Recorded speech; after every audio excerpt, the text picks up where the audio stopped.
The inheritance of white noise. The inheritance of white noise. 1। प्रस्तावना। शांत शुरुआत। कहानी का मुख्य पात्र एलियास थॉर्न है।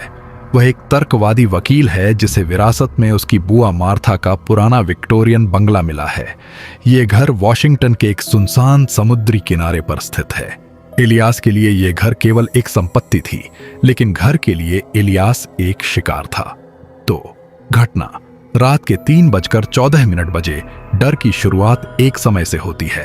रात के 3:14 बजे एलियास की डिजिटल घड़ी अचानक अजीब व्यवहार करने लगती है।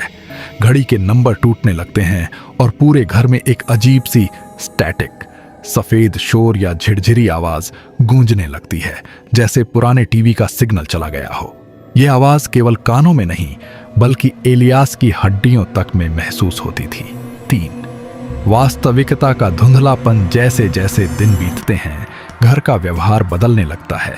एलियास को आईनों और खिड़कियों के अक्स में एक औरत दिखाई देने लगती है जिसने काले रंग का घूंघट ओढ़ा हुआ है।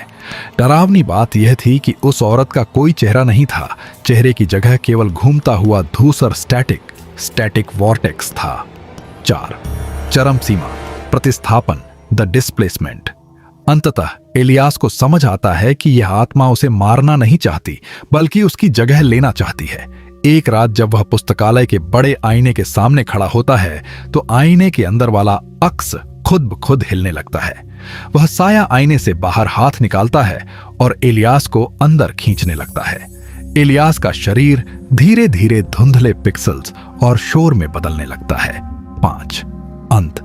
एक अनंत चक्र। कहानी के अंत में एलियास पूरी तरह गायब हो जाता है। कुछ समय बाद जब घर के नए मालिक वहां आते हैं तो उन्हें घर बहुत शांत लगता है, लेकिन जैसे ही रात के 3:14 बजते हैं, वही डिजिटल शोर फिर से सुनाई देने लगता है। अब उस आईने के अंदर जो साया है वह खुद एलियास है, जो अगले शिकार का इंतजार कर रहा है। प्रोफेशनल विश्लेषण। ये कहानी क्यों डराती है? Technological horror.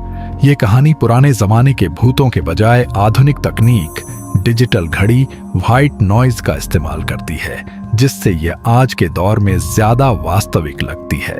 अदृश्य खतरा। शोर को देखा नहीं जा सकता, केवल महसूस किया जा सकता है। यह पीड़ित को मनोवैज्ञानिक रूप से तोड़ देता है। स्थान का बदलाव।